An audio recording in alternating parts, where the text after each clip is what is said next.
watoto wako hawataolewa. Wale wao wanapaswa waone to see that ourselves we are the same way. Mji huu watu tunaweza tukapata this city if we would have said, kitu cha kwanza ukifika mjini, the first thing once you come to a city, unapaswa kwanza kujua Mungu nitamwabudia.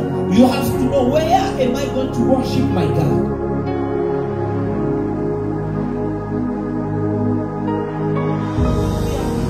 Gotten such kind of an asijue kama ameshakutana na Jehova without knowing an encounter with God, the King of Kings, the Almighty God. Amen, amen, amen, amen, amen, amen.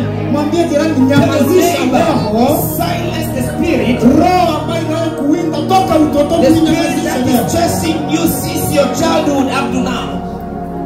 Amen, amen.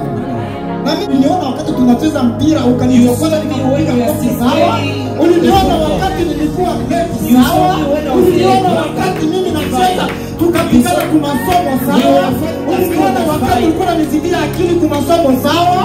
Ukaniona mimi sio msomi sawa. Lakini leo nimeshakuwa Israeli. Unyamazishe roho hiyo roho nyamazishe. Silence that spirit. Hiyo roho inakuja inaleta deception. The work of that spirit is to bring deception and fear. Amen, amen, amen. Na ndio maana utakuta Yakobo, that's why we go to find Jacob, wakati anatoka kwa Laban, when he was leaving from his uncle Laban, kwa ndugu yako aisha kuwa na mali, nitafika kwa ndugu. How am I going to go before ule jamaa siniue, so that brother of mine cannot kill? Mwambie jirani acha woga. Tell your neighbor, stop fearing. Na pale Mungu ndo anataka uanze kazi hapo hapo. The same place that you were insulted, that is the same place God wants you to start. The same way. Mji huu watu tunaweza tukapata if we would have started the ministry. Lakini Mungu anakwambia kama pale ambapo uko Esau na pale unaona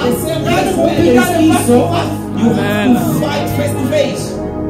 Wale ambao wanasema hautaolewa pale tu unabeba unapata mume pale. Wale ambao wanasema wewe haiwezekani kupata mapato pale waone so you are going to see by your own eye.